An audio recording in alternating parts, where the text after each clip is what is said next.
Sarah Stewart. I'm a family nurse practitioner. I have certification in obesity medicine, but really my focus has been on metabolic health, nutrition, and prevention over this last year. Very happy that everyone is here because what you learn today you're going to bring home to your families, and it's going to have a ripple effect in the community, and I think that's a beautiful thing.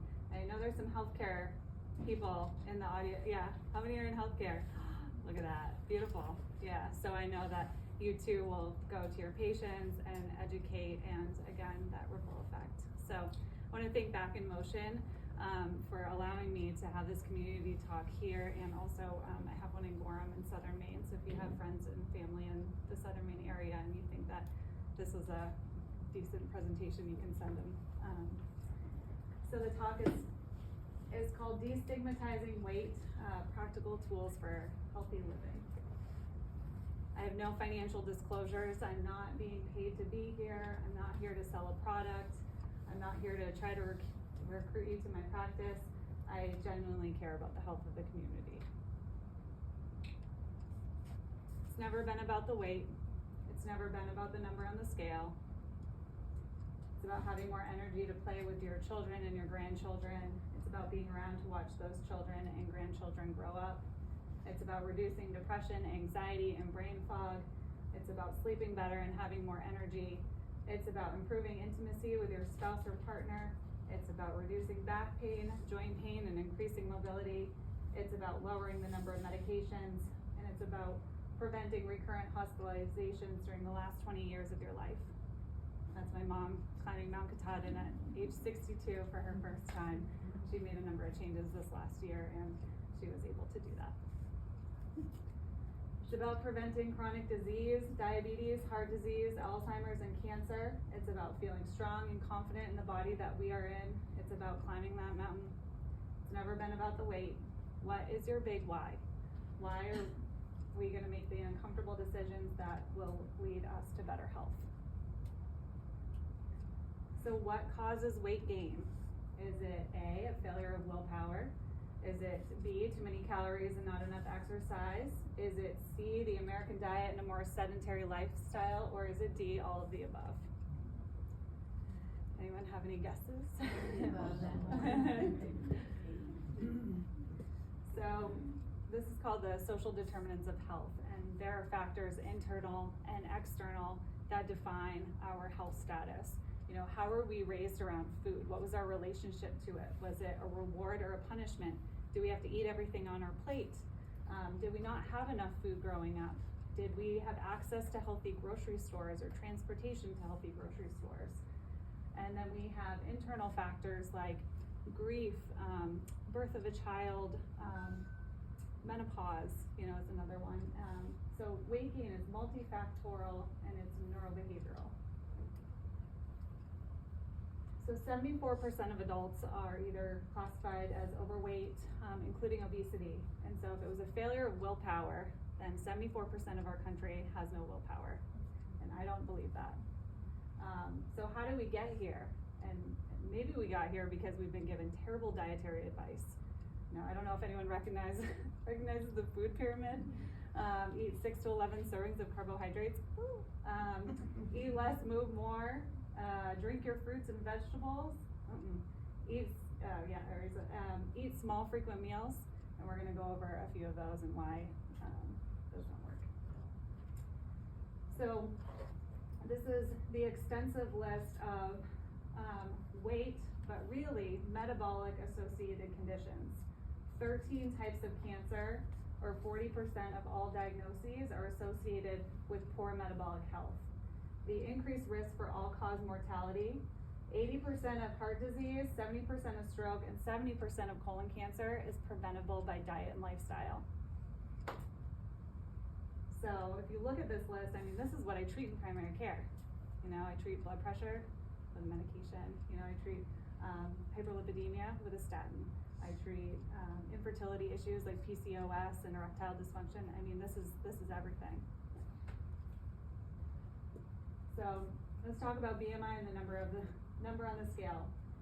The number that tells us we are overweight or that we have obesity, and it is such a rudimentary measurement, and I do not like it, but unfortunately that's what we're using. So we have two men with equal BMI measurements here. Which one do you think is healthier, just by looking at them? You would think the one on the right, right? He has a smaller frame, it looks like he's not carrying as much weight as the one on the left. Which man has lower risk for diabetes, heart disease, and cancer? If they have equal BMI measurements, shouldn't they have the exact same risk? So, believe it or not, the man on the right has double the percentage of body fat compared to the man on the left. And therefore, the man on the left is metabolically healthier than the man on the right. So what does this tell us? BMI or body weight is not a good indicator of health. We have two different types of body fat. We have subcutaneous and we have visceral. So the subcutaneous is the stuff that we can see. It's our hips, our breasts, our thighs. We can pinch subcutaneous fat. It's protective, it's associated with longevity, it regulates our body temperature. Subcutaneous is not the enemy. The visceral is what we cannot see. It's called the deep intra-abdominal belly fat. It's what infiltrates all of our vital organs, causes heart disease and fatty liver. It increases with high stress and lack of sleep, and is associated with chronic disease. So you can see, this has more of the visceral than the right here. So the risk for chronic disease increases when visceral fat is greater than 10%, or waist circumference is used kind of like a proxy measurement. Men greater than 40 inches and women greater than 35 inches. There are scales now that are actually shown to be pretty accurate for $20 on Amazon, and you can trend and kind of see what's subcutaneous, what's visceral, what's muscle mass. And again, even if it's a little inaccurate, you look, is it moving in the right or wrong direction? We're gonna watch some TikToks, and hopefully they're helpful and not just silly.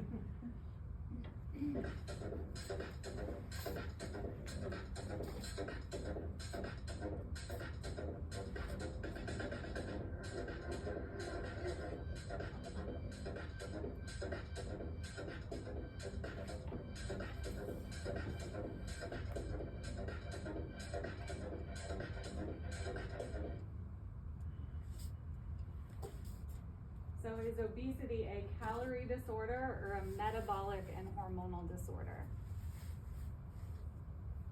Obesity is a hormonal disorder, not a calorie disorder or a failure of willpower.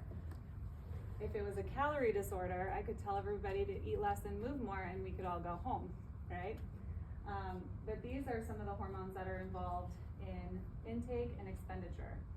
Energy intake and expenditure is hormonally driven, okay? And when the hormones are not working correctly, it is almost impossible to ignore a hormonal signal that is telling you you're starving.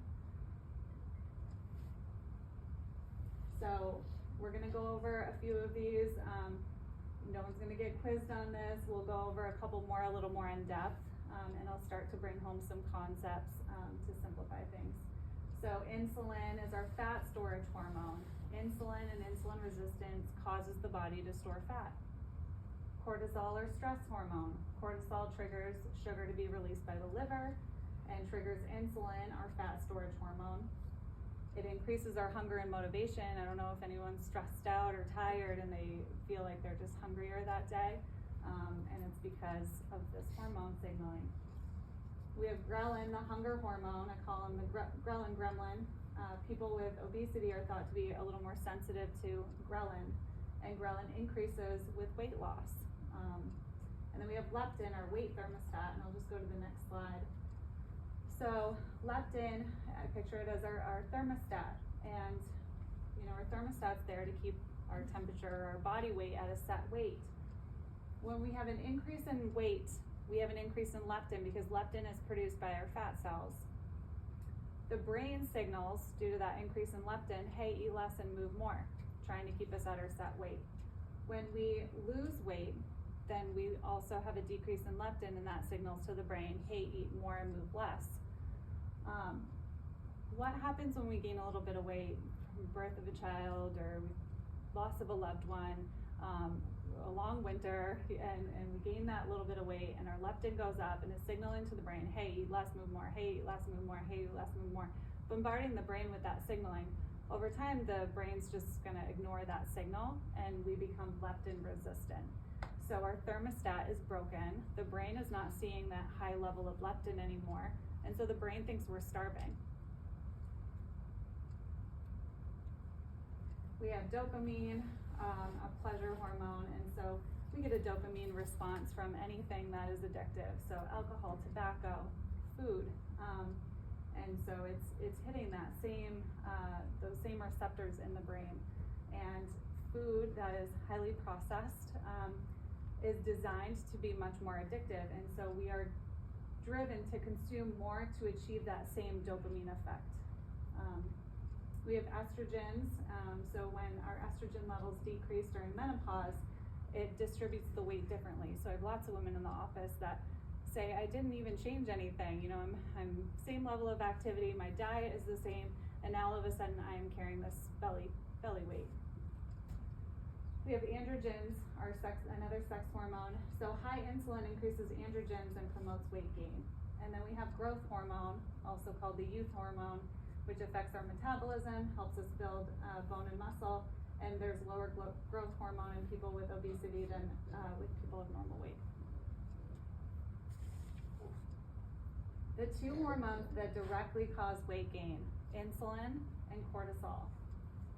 Insulin is our fat storage hormone. How do we know that insulin and insulin resistance directly cause weight gain?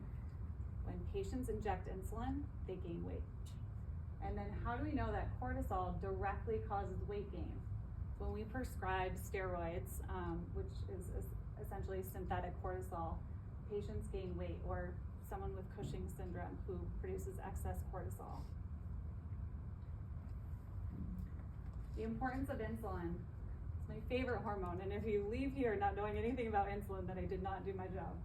The insulin is our key that unlocks the cell. So any type of food intake most of it is converted to glucose. We have two fuel sources, glucose and ketones. Primarily we run on glucose. Ketones can be produced by fat, you know, a high fat diet, ketogenic diet, or by breaking down our own fat. But with food intake, it's converted to glucose, causes our pancreas to make insulin, and insulin is the key that unlocks the cell, so we're able to move food energy into the cell to be used. So what are the two main causes for high levels of insulin? So foods that trigger high levels of insulin, like added sugar and refined or processed carbohydrates, will cause an excess spike in glucose, and then the body to make insulin to compensate that rise in glucose. Protein is a more moderate, and fat, again, barely a blip on the radar. And this is why keto diet works so well for people to reverse their diabetes and for weight loss, is because fat is barely impacting insulin levels. What is another cause for high levels of insulin? Small, frequent meals and snacking. So I call this the grandparent diet here on the left. This is how our grandparents used to eat. They had breakfast, lunch, and dinner. They did not have snacks. They did not have all this access to processed, shelf-stable foods. On the right is how we're eating nowadays, the standard American diet, or the SAD diet. We are snacking and grazing throughout the day because we can, because we have access. And what does that do? That keeps our insulin elevated throughout the entire day. We're never allowing our insulin levels to fall in between meal times.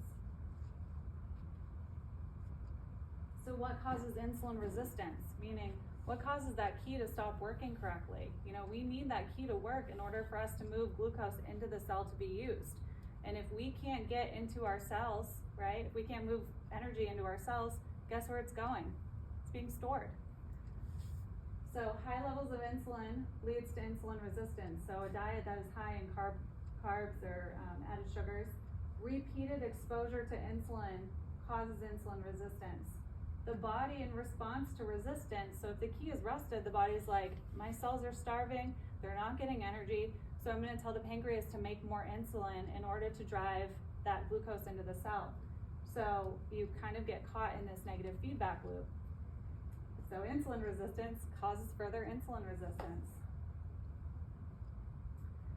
So again, just another infographic, we eat food, our pancreas makes insulin, the cells start to resist insulin over time, the sugar or food energy, glucose, is stored as fat, we feel tired and hungry, we eat more food, we make more insulin, cells start to resist the insulin, sugar stored as fat, we feel tired and hungry, and the cycle continues.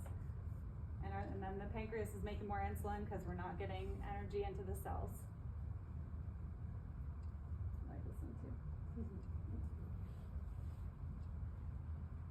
So we have cellular dysfunction. We have 37 trillion cells in our body, in our brain, our heart, our liver, every single cell in the body needs energy. And we have an epidemic in the United States on how the American body is using and storing energy. So when we have cellular dysfunction, that leads to tissue dysfunction, and the tissue dysfunction leads to organ dysfunction, and then when the organs are dysfunctional, that leads to symptoms and disease. So this is like a core pathway.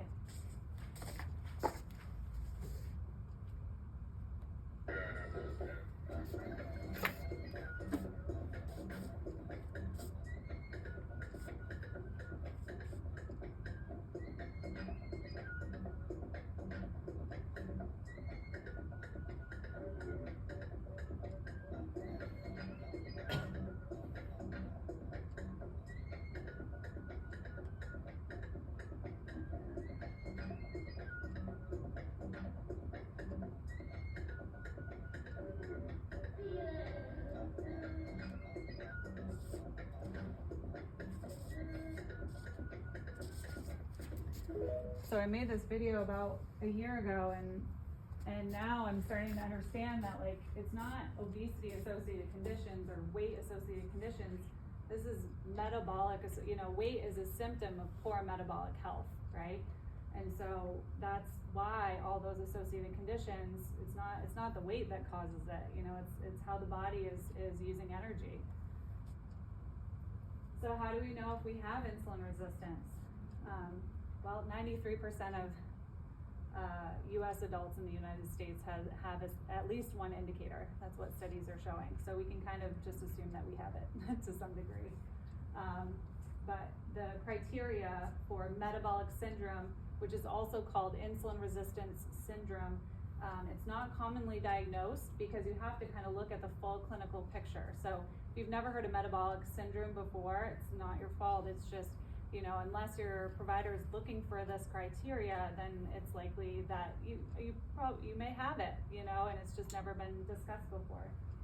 So excess weight, so BMI of 25 or greater, or the waist circumference. Again, we're really worried about that visceral number more than the BMI. So that's why that waist circumference is used as a proxy measurement. Triglycerides greater than 150, this is very reflective of how your diet looks. So if I see a triglyceride level greater than 100, I have a conversation with patients about diet, because that's what the liver converts.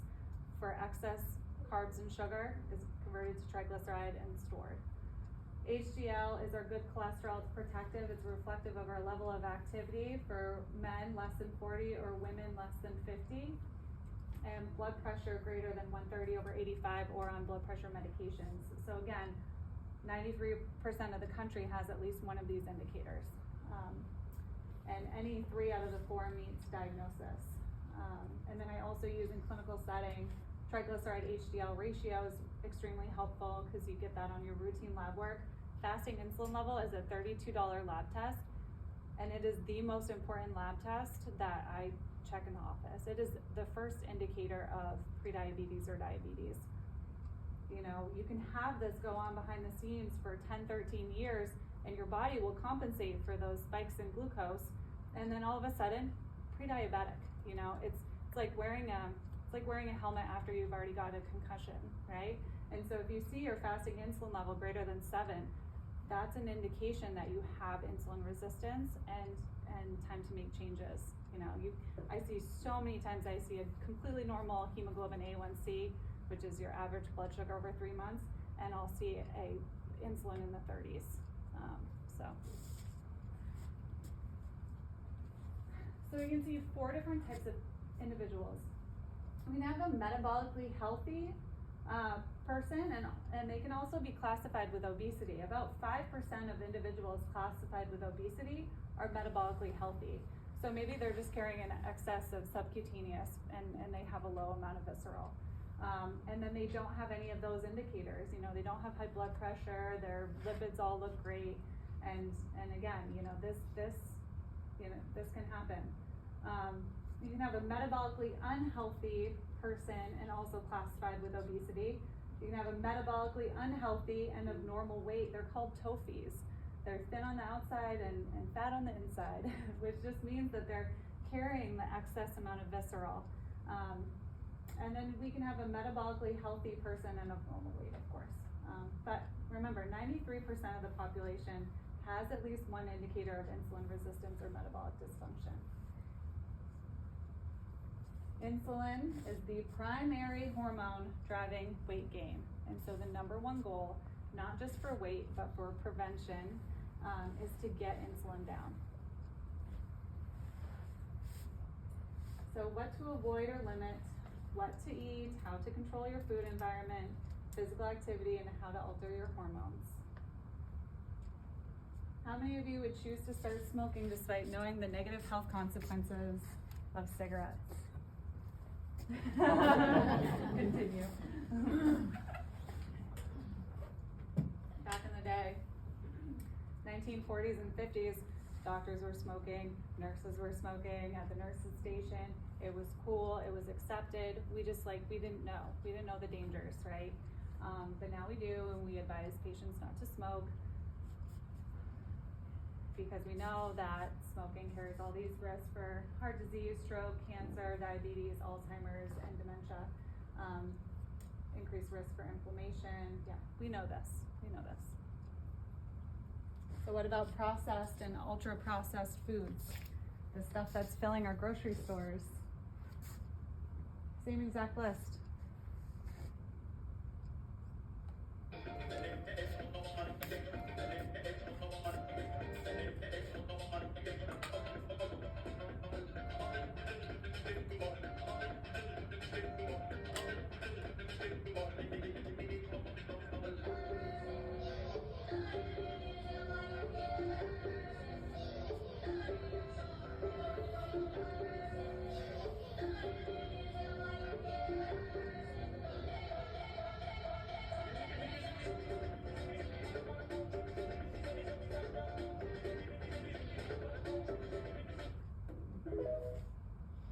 Our grocery stores never used to look like this.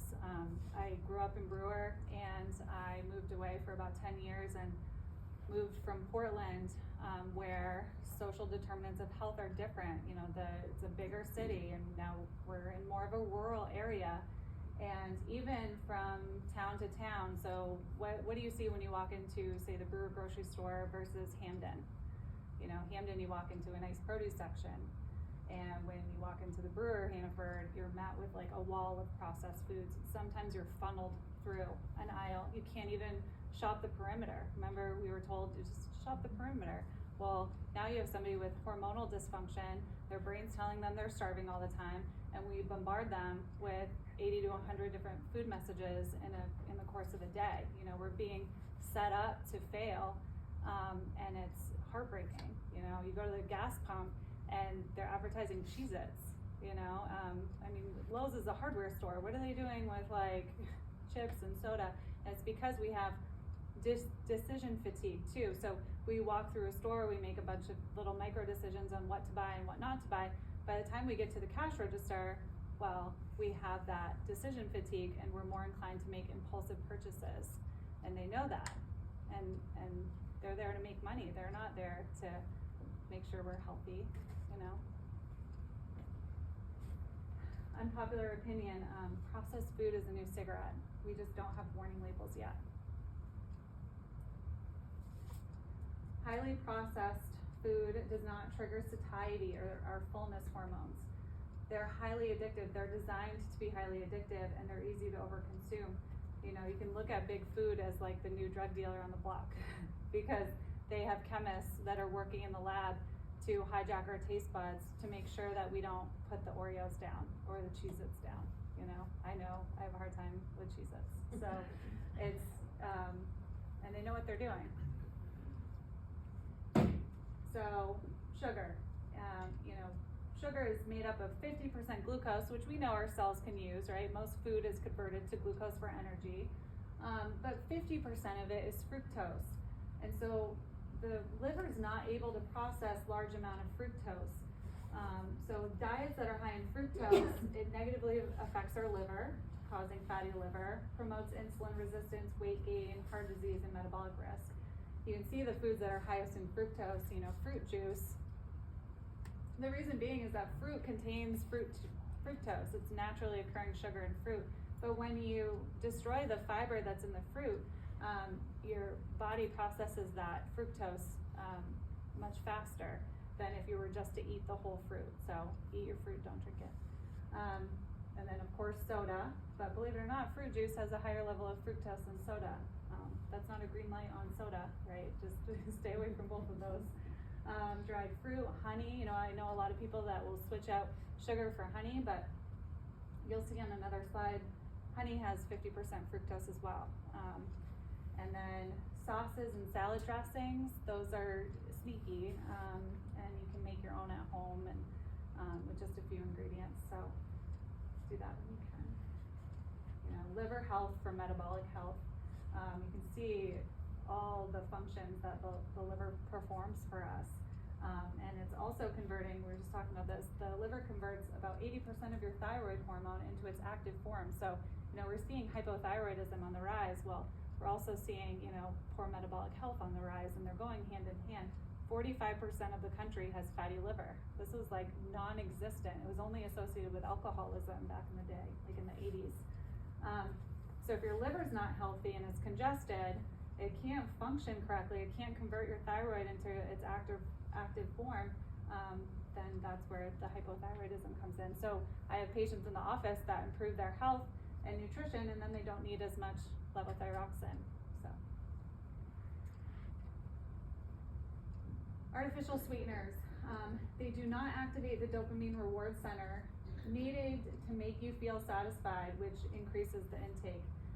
Also increases our appetite and promotes weight gain. They taste sweet, but they confuse the brain into still feeling hungry, and they cause cravings for more sugary foods. And of course, there's the correlation between artificially sweetened beverages and weight. Diet soda, 121 greater risk of diabetes, 36% greater risk of metabolic syndrome.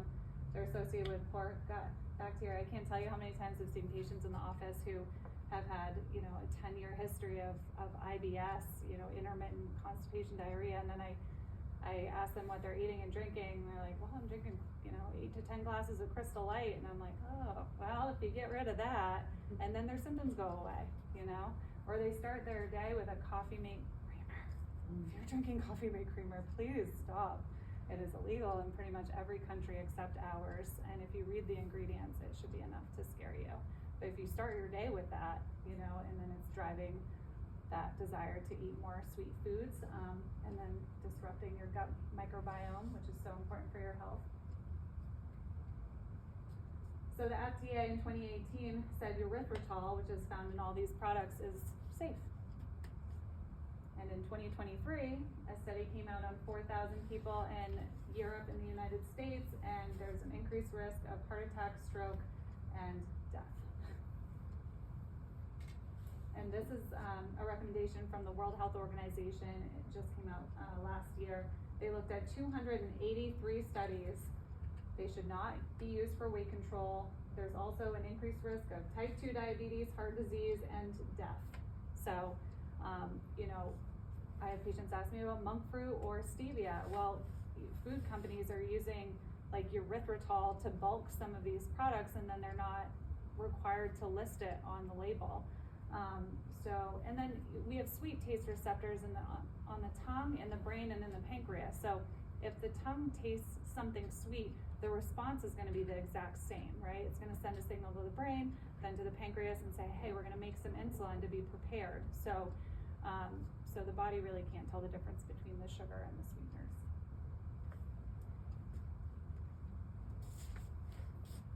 So maybe you don't drink soda or juice, but some of the those health beverages on the left, and we give boost to the little ladies in the skilled nursing units.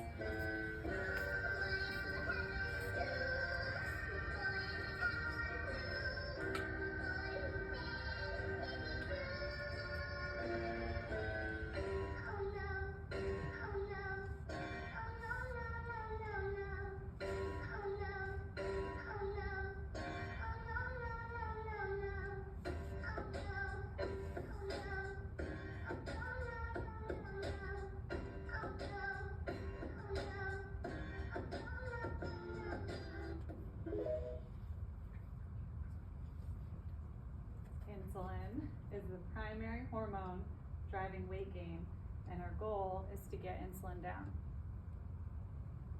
Eliminate added sugar and artificial sweeteners. How do you satisfy your sweet craving without added sugar?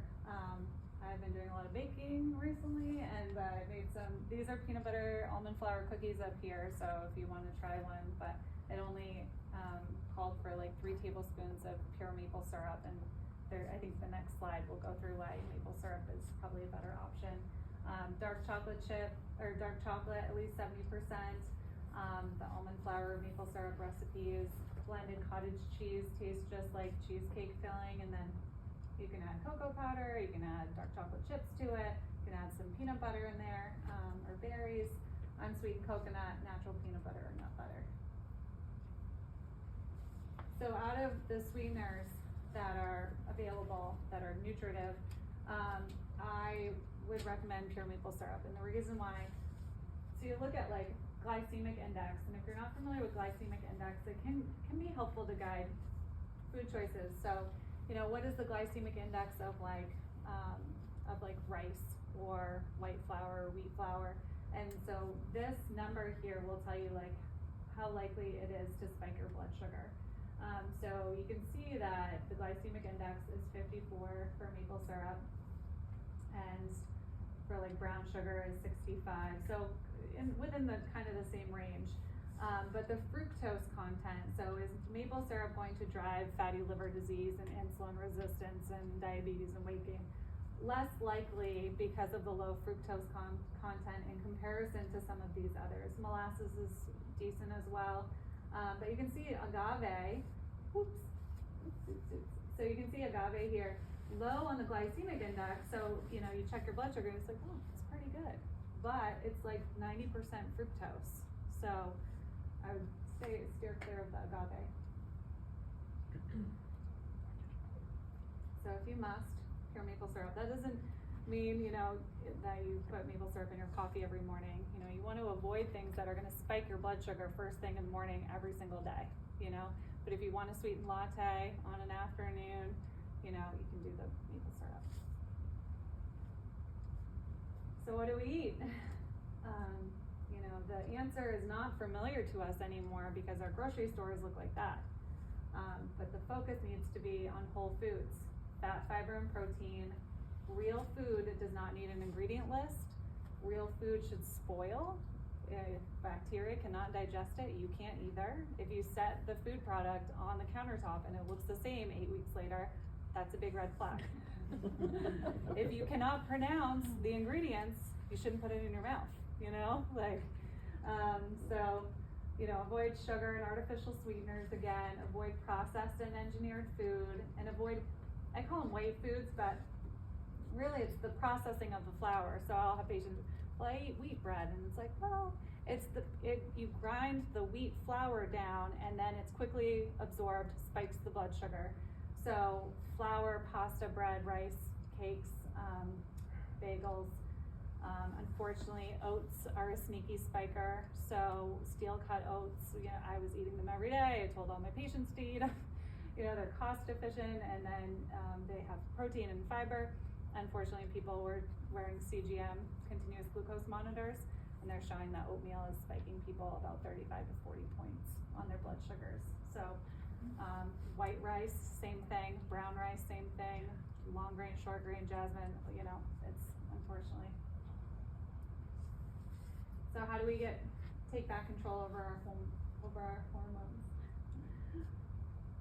So we have 3 different satiety hormones. We have cholecystokinin, peptide PYY, and GLP-1. So peptide PYY is our switch that turns off the meal. And the peptide PYY receptors are located at the end of 22 feet of intestine.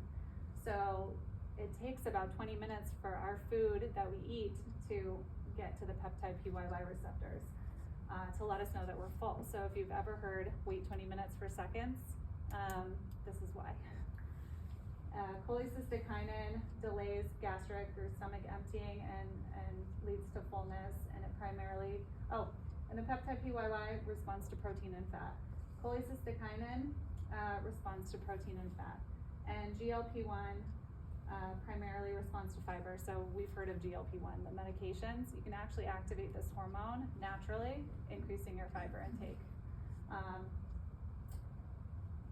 don't see carbohydrates on that list, right? It's like everyone has a dessert belly, room for dessert, and it's because the satiety hormones only respond to protein, fat, and fiber. So how do you increase satiety or fullness? Wait 20 minutes for seconds.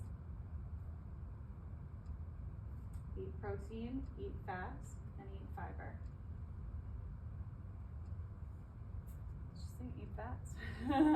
I was raised with the low-fat diet, the food pyramid, right? Fat was bad, it was the enemy. But what they found, this was published in the American Journal of Cardiology in 2020. So they had this group of cardiologists who did a systematic review of literature. They looked at all the relevant research and discovered that there's no evidence that we should avoid saturated fat when it comes in the form of whole fat dairy, unprocessed red meat, and dark chocolate. There's no increased heart disease risk and no increased risk for diabetes. And again, remember, fat is going to make you feel satisfied, full and satisfied. And when you strip the fat out of a food product like the low-fat yogurt, you know what they put into it? Like artificial sweeteners, to compensate for that loss of richness. I don't know if anyone wants a break, needs water, you want to go to the bathroom, or you want me to keep going? You guys okay? Yeah, okay. So again, the 2 hormones that directly cause weight gain, insulin and cortisol. So how do we decrease cortisol? Cortisol drives that visceral, intra-abdominal dangerous fat, which causes the insulin resistance and food intake. Meditation lowers cortisol, prayer elicits relaxation, and physical activity lowers stress hormones, adrenaline and cortisol. So how do we decrease cortisol or stress? Breathe, meditate, and pray.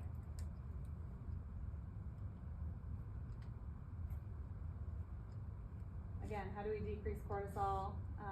Physical activity can be very beneficial. A lot of the studies do not support the eat less and move more, that it does not support weight loss in a great way, because what happens is if we increase our level of activity, our appetite goes up, and that's natural. But I always recommend physical activity. It's like brushing your teeth. You should do it. You're going to feel better. You're going to sleep better, right?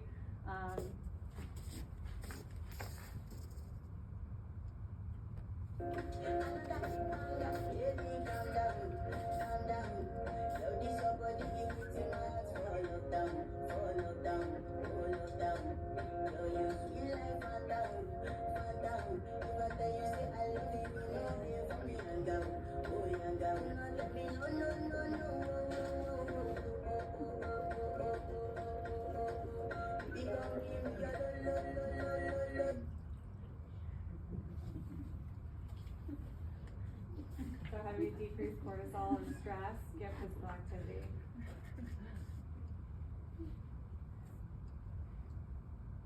Another way to decrease cortisol is through sleeping enough.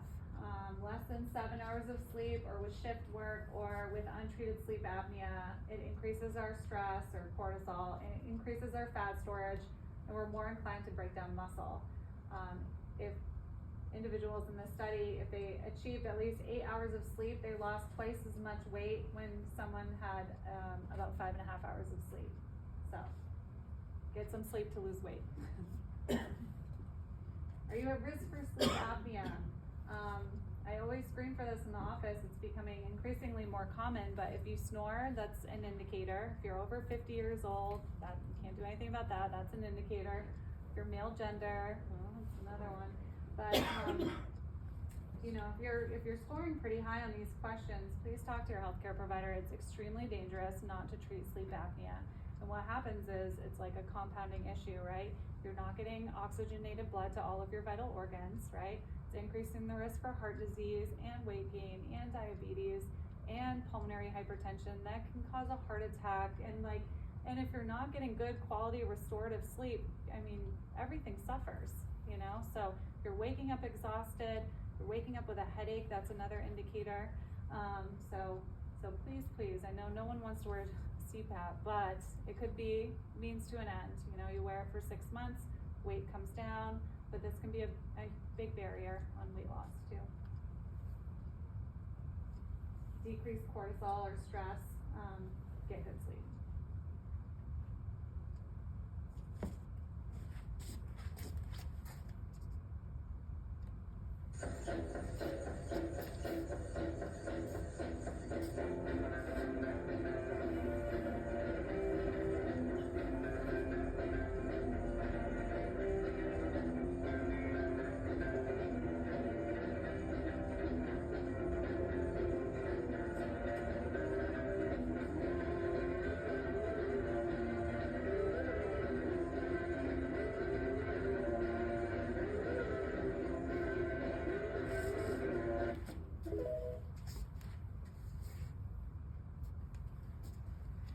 How do we decrease our hunger, our ghrelin gremlin? So protein, fat, and fiber reduces hunger. We know that they trigger those satiety hormones and increases fullness. Satiety hormones respond to protein, fat, and fiber. They do not respond to carbohydrates. And remember that protein, fat, and fiber does not increase glucose and insulin compared with carbohydrates. And the carbs spike glucose and insulin, results in a crashing feeling. You know, every meal you should look at it and kind of ask yourself these questions like, how is this food going to make me feel? Am I going to be hungry and tired an hour later? Or is it going to keep me full and satisfied until my next meal? You know, if you're one of those people that needs to eat every 3 or 4 hours, or you get dizzy, lightheaded, brain fog, nauseous, you know, that's a big red flag. That's just saying that your body's not metabolically flexible. And the minute that you run out of glucose, your body doesn't know how to switch over to burning its own fat storage. You know, we should be able to be metabolically flexible and move back and forth between those two fuel sources. But with our modern society and access to all this food all the time, when our body runs out of glucose and freaks out like that, again, it's an indicator that your body's not conditioned to tap into its fat storage. So it's going to be more difficult to lose the weight. How do you decrease hunger? Eat protein, eat fat, eat fiber. Sleep's coming up again. Less than 7 hours of sleep, shift work, and untreated sleep apnea increases our stress, increases fat storage, more inclined to break down muscle, and that sleep deprivation resulted in increased energy intake of 385 calories a day. So don't start your day tired, stressed, and hungry. How do you decrease hunger? Get good sleep. So ghrelin, or hunger, actually decreases during a period of fasting. And so when I say fasting, it's just the time that you're spent not eating. So sleeping, you're in a fasted state. And you'll have pops of ghrelin right around your conditioned meal times. So children, they don't have conditioned meal times, so they're just hungry whenever they're hungry. But as adults, you know, we get conditioned to be hungry at breakfast, lunch, and dinner. But you can see over time that when someone fasts, their ghrelin levels actually go down. They don't just exponentially increase the longer that you go without eating. You'll have a little bop around your normal mealtime, and then you ride the wave, and then you make it to the next meal. So how do you decrease hunger? Maybe skip a meal. Again, remember insulin resistance. We eat food, we make insulin, cells start to resist insulin, sugar stored as fat, we feel tired and hungry, eat more food. How do we decrease insulin? We eliminate foods that trigger the highest levels of insulin. So sugar and refined or processed carbohydrates. Fiber, anytime you increase fiber in a meal, it delays the ability of the body to absorb glucose and fructose. So anyone heard net carbs? So net carbs are grams of carbohydrates minus grams of fiber, and that's your net carbs. And the reason why you should always look at your net carbs is because of the fiber doing the work, lowering the impact of the carbohydrates for you. So foods containing protein and fat, remember, don't spike glucose and insulin as much when compared to carbs. How do we decrease insulin? Stop drinking sugar-containing beverages. If you're drinking sugar beverages, it will be the best thing you could possibly do is to get rid of them. And then the artificially sweetened drinks too, because remember the response is the same. Oh, and I put down here water, milk. Forget I put that. Just regular club soda and brewed tea. The flavored club soda, the like polar, lime, cranberry, lime, lemon, they're contained, they have natural flavors in them. Well, what are natural flavors? And apparently it could be any number. There's 3,000 ingredients, chemicals and additives that can be listed as a natural flavor. And it's a food industry loophole. We don't know what they're putting in our food. And again, if it was so natural, then why not list the ingredient, And we know that they're putting obesogens in our food and they're listing them as natural flavors. So, again, how do we lower insulin? Eliminate sugar and refined carbs. And the white foods just means like processed carbs. So a good rule of thumb is don't get your carbs from bags, boxes, and barcodes. How do we lower insulin? Eat protein, eat fat, and eat fiber. Fiber recommendations for women, 21 to 25 grams a day, and men 30 to 38. How do we decrease insulin resistance? Physical activity increases our insulin sensitivity. So skeletal muscle is our largest organ, right? And if our skeletal muscle is insulin resistant, which means the skeletal muscle cells aren't able to use up glucose for energy, we can engage in regular physical activity to make our skeletal muscles more insulin sensitive. And I think about 80% of our post-meal glucose is taken up by the skeletal muscle. So if you don't know where to start with physical activity, like 5 to 10 minutes after mealtime, so you have your meal, instead of sitting down or laying down, try to get some type of movement in, whether it's stretching or air squats